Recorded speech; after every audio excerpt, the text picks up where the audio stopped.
आप किसी और कंट्री में जाते हो तो आपको पूछा जाता है कि आप कौन से कंट्री से, तो आप बताते हो कि मैं इंडिया से हूँ, राइट।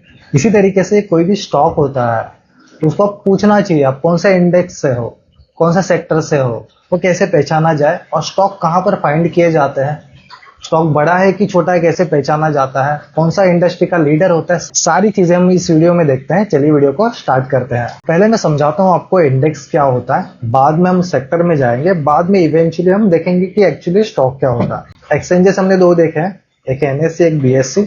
एनएससी का इंडेक्स है निफ्टी एंड बीएससी का इंडेक्स है सेंसेक्स। तो इसको हम डिटेल में देखते हैं ये कैसे काम करते हैं। तो याद रखना निफ्टी 50, इनके 50 टॉप शेयर्स होते हैं निफ्टी 50 के। इंडिया के जो भी टॉप कंपनीज होती है, टॉप 50 कंपनीज, उनसे बनता है निफ्टी 50। एंड इंडिया के टॉप 30 कंपनीज से बनता है सेंसेक्स। तो देखो यहाँ पर आपको प्रैक्टिकली दिखाता हूँ। तो मैं यहाँ पर 3 साइट ओपन कर रहा हूँ, एक है screener.in, दूसरा है bscindia.com एंड तीसरा है niftyindices.com। देखो यहाँ से आप आ जाना इंडाइसेस पे और यहाँ पर क्लिक कर देना बीएससी सेंसेक्स। तो यहाँ पर लिस्ट मिल जाएगी। देखो टॉप 30 कंपनीज की यहाँ पर लिस्ट आ गई। तो अल्फाबेट वाइज में करूँगा तो अल्फाबेट वाइज यहाँ पर लिस्ट आ गई। तो टॉप 30 कंपनीज है इंडिया की जो कि सेंसेक्स पे लिस्टेड है, वो यहाँ पर दिखाई दे रही है। अभी हम आते हैं निफ्टी 50 पे। सेम प्रोसेस करेंगे हम। यहाँ पर जाएंगे इंडाइसेस में और यहाँ पर जाएंगे ब्रॉड बेस्ड इंडाइसेस में। तो यहाँ पर आपको दिखाई देगा निफ्टी 50, वहाँ पर क्लिक करो और यहाँ पर आपको लिस्ट आ जाएगी सारे स्टॉक्स की। देखो यहाँ पर आपको जाना है इंडेक्स कंस्टिट्यूएंट्स में। यहाँ पर एक्सेल में आ जाएगी ये लिस्ट पूरी कंप्लीट आपको। देखो यहाँ पर सारे स्टॉक्स की यहाँ पर लिस्ट आपको शो हो रही है। अब यहाँ पर इंटरेस्टिंग पार्ट है क्या है कि आपको देखो अलग अलग यहाँ पर चीज़ें आ रही है। इसको डिटेल में देखना। अदानी एंटरप्राइजेस, ये पूरा नाम है कंपनी का, Adani enterprises limited, Adani ports limited, यहाँ पर लिखा है Asian paints limited, axis bank limited. ये सारे स्टॉक्स के नाम है। ये कंपनी का एक्चुअल में नाम होता है। फिर कौन से इंडस्ट्री, इंडस्ट्री मतलब याद रखना सेक्टर। जैसे कि मैंने आपको बताया था वीडियो के स्टार्ट में ही कि कोई भी स्टॉक कौन से इंडस्ट्री से है और कौन से इंडेक्स से है। इंडेक्स मतलब जो हमने बात करी थी निफ्टी 50 एंड सेंसेक्स, इंडेक्स होते हैं दोनों। और उसके अंदर अगर आप देखोगे तो सेक्टर आते हैं, बहुत सारे सेक्टर्स। जैसे कि आपको इंडेक्स मतलब समझना हो कि कोई भी आपको पूछे कि मार्केट कहाँ पर गया तो आपका आंसर क्या आता है कि नहीं मार्केट गिर गया। तो आप निफ्टी 50 को देख के आप बताते हो कि मार्केट अभी नीचे गिर गया। तो इसलिए आपको इंडेक्स का यूज होता है। इंडेक्स मतलब एक बास्केट होता है, बहुत सारे स्टॉक्स का बास्केट होता है इंडेक्स। सेक्टर भी उसी तरीके से होता है लेकिन एक स्पेसिफिक सेक्टर होता है, वो स्पेसिफाइड होता है। तो यहाँ पर लिस्ट है इंडस्ट्रीज कौन कौन से सेक्टर से आ रहा है। जैसे कि मैं बात करूँ एक्सिस बैंक फाइनेंशियल सर्विसेज मतलब बैंकिंग से आ रहा है। देन बजाज ऑटो, यहाँ पर ऑटोमोबाइल, ऑटोमोबाइल मतलब ऐसे स्टॉक्स जो गाड़ियाँ बनाते हैं, ठीक है। उसके बाद ये सिंबल, देखो ये सिंबल से सर्च किया जाता है किसी भी स्टॉक को। मैं एग्जाम्पल दिखाता हूँ, अदानी ENT। आप पूरा नाम डालोगे, पूरा नाम नहीं डालोगे तो भी चलेगा। मैं जस्ट यहाँ पर नाम टाइप करता हूँ अदानी ENT, तो भी यहाँ पर स्टॉक आपको शो हो रहा होगा। यहाँ पर क्लिक करना।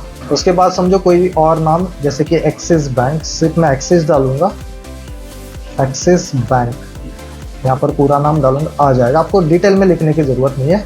तो शॉर्ट में सिंबल से आप सर्च कर सकते हैं। अभी ये NSE का कोड है अलग अलग स्टॉक का, तो आपको इस यहाँ पर डिटेल में जाने की ज़रूरत नहीं है। अभी इक्विटी में है स्टॉक, तो यहाँ पर इक्विटी में आपको दिखाई दे रहा है। अभी हमने इंडेक्स तो देख लिए, लेकिन अभी सेक्टर कहाँ पर चेक करना है कि कोई भी स्टॉक कौन से सेक्टर से आ रहा है, ये कैसे पता चले। जैसे कि मैं स्टॉक का नाम लूंगा भारत इलेक्ट्रॉनिक्स लिमिटेड, तो आप बता सकते हो कि कौन से सेक्टर से आ रहा है। कमेंट जरूर करना इस वीडियो में आगे जाने से पहले। तो ये स्टॉक आता है डिफेंस में। जो भी डिफेंस के लिए वर्क होता है वो भारत इलेक्ट्रॉनिक्स लिमिटेड या फिर हिंदुस्तान एरोनॉटिक्स लिमिटेड, ये जो स्टॉक्स है वो डिफेंस में काम करते हैं। तो इनको कैसे डिटेल में देखा जाए, चलिए आगे हम देखते हैं वीडियो में।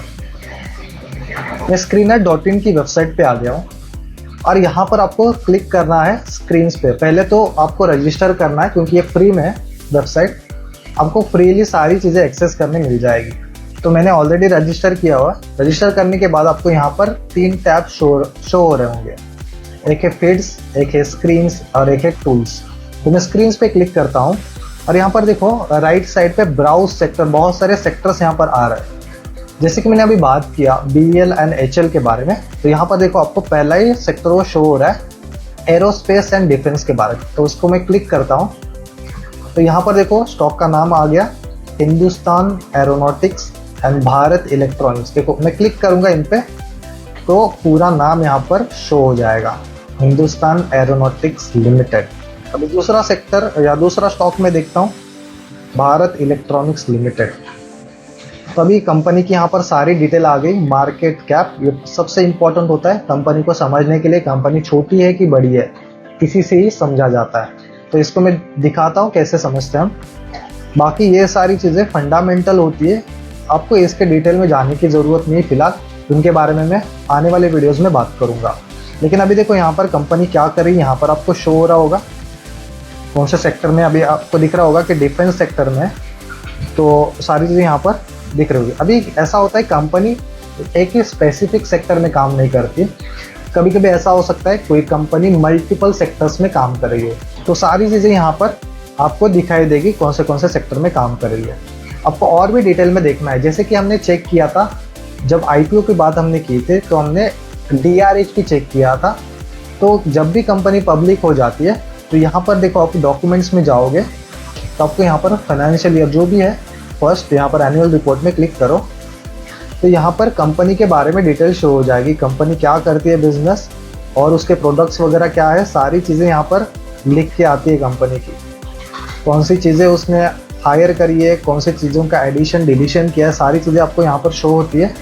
क्या क्या प्रोडक्ट्स है, कौन से एरियाज़ में, कौन से कंट्रीज़ में काम करती है, सारी सब कुछ डिटेल एनुअल रिपोर्ट में आपको दिखाई देती है। अभी हमने बात की डिफेंस सेक्टर के बारे में, कोई और सेक्टर हम लेते हैं जैसे कि ऑटोमोबाइल। आप देख लेना यहाँ पर सारी कंपनीज यहाँ पर आ रही है। अभी आपसे मैं क्वेश्चन पूछता हूँ, इसमें से कौन सी कंपनी बड़ी है, आप कैसे ढूंढोगे? तो पहले तो आप ढूंढोगे ये प्राइस से, तो प्राइस से आपको लग रहा होगा कि शायद मारुति सुजुकी, यहाँ पर CMP मतलब प्राइस है, तो आपको CMP से लग रहा होगा कि यहाँ पर मारुति सबसे बड़ी कंपनी है क्योंकि स्टॉक की प्राइस है 11,000। एंड सेकेंड नंबर पे आएगी बजाज ऑटो, राइट? आप ऐसे ही सोच रहे होंगे, लेकिन एक कंप्लीटली गलत आंसर है, ऐसे नहीं देखना चाहिए। कंपनी को हमेशा बड़ी है कि छोटी है मार्केट कैपिटलाइजेशन से देखना चाहिए। अभी मार्केट कैपिटलाइजेशन दो चीज़ों से बनता है, कंपनी के शेयर्स मल्टीप्लाई बाय कंपनी की प्राइस। अभी प्राइस कहाँ पर दिखती है, जैसे कि मैं यहाँ पर बजाज ऑटो को क्लिक करता हूँ, यहाँ पर देखो प्राइस शो हो रही है एंड शेयर्स आपको यहाँ पर डॉक्यूमेंट में जाके एनुअल रिपोर्ट में यहाँ पर शेयर्स शो हो जाएंगे यहाँ पर। अभी ये तो सारे स्टॉक्स हमने देख लिए, आप देख लेना, ये चेक कर लेना, बहुत सारे स्टॉक्स है जैसे कि रिलायंस कौन से सेक्टर में आता है वो भी चेक कर लेना, बैंक कौन से है, फिर ऑटोमोबाइल में, केबल्स में, देन सीमेंट में, ये सारी चीज़ें यहाँ पर आपको दिख जाएगी। आप क्या करना, एक बार इस वेबसाइट को गो थ्रू करना, आपको समझ में आएगा कौन से स्टॉक कौन से सेक्टर से आ रहे हैं, क्योंकि हम जैसे जैसे आगे बढ़ेंगे स्टॉक बास्केट वाइज मूव करते हैं। एक सेक्टर अगर मूव करने लगे तो उसके सारे स्टॉक मूव करने के चांसेस ज़्यादा होते हैं।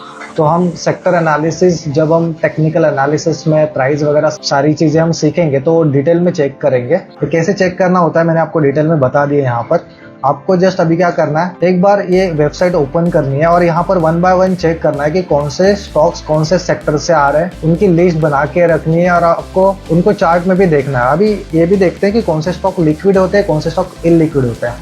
अभी देखना, जितना बड़ा मार्केट साइज होता है, मार्केट साइज मतलब मार्केट कैपिटल जितना बड़ा होता है उतनी कंपनी बड़ी होती है और उसमें मैनिपुलेशन कम होने के चांसेस ज़्यादा होते हैं और इसमें लिक्विडिटी मतलब लोग ज़्यादा पार्टिसिपेट करते हैं। लेकिन जितनी कंपनी छोटी होगी, मैं छोटी कंपनी की बात करता हूँ, रोसेल इंडिया, यहाँ पर मैं सर्च करता हूँ रोसेल इंडिया।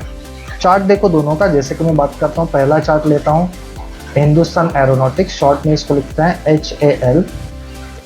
NSE पे मैं सर्च करता हूँ, इसको देखो, इसके चार्ट देखो कितने अच्छे हैं। मैं छोटे टाइम फ्रेम पे जा रहा हूँ, 5 मिनट 30 मिनट, ये टाइम फ्रेम पे जस्ट चेक करने जा रहा हूँ लिक्विड है या नहीं, ठीक है।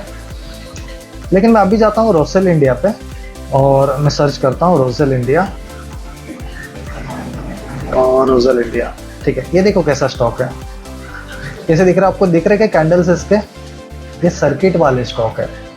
मतलब ये इलिक्विड स्टॉक है, ऐसे स्टॉक्स आपको प्रेफर नहीं करनी चाहिए। इसका रीज़न बताता हूँ कि अगर आपको समझो ये गलती से स्टॉक मिल गया तो क्या हो सकता है, आपको मिल तो गया लेकिन एग्जिट करने के लिए वहाँ पर सेलर्स ही अवेलेबल नहीं है। क्योंकि इनको ये एग्जांपल है इलिक्विड स्टॉक्स का, ऐसे स्टॉक्स कभी भी आपको बाय नहीं करनी चाहिए। तो आपको कैसे पता चलेगा कि ये कौन सा इलिक्विड है, लिक्विड है? तो आप जस्ट यही चीज़ चेक करो, यहाँ पर जाओ और यहाँ पर मार्केट कैपिटलाइजेशन चेक करो। जो ज़्यादा मार्केट कैपिटलाइजेशन वाली कंपनीज होती है वो लिक्विड होती है। अभी इसको भी अलग अलग कैटेगरीज में डिवाइड किया गया है कि large cap, mid cap, small cap. इसको देखते हैं हम डिटेल में, एनएससी के साइट पे जाते हैं।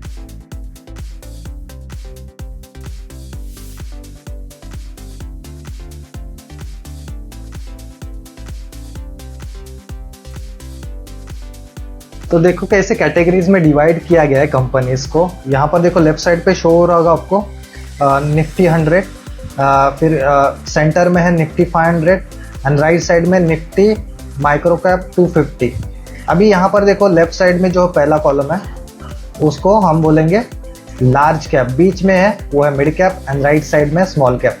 आप इनके डिटेल में जाओगे ना, क्योंकि आपको यहाँ पर शो हो रहा होगा। मैं जाता हूँ साइड पे, आपको दिखाई देगा। देखो मैं जाता हूँ, समझो निफ्टी 50, निफ्टी नेक्स्ट 50। तो यहाँ पर आपको दिख जाएगा, इंडेक्सेस में जाओ, निफ्टी 50, निफ्टी नेक्स्ट 50 यहाँ पर दिख जाएगा।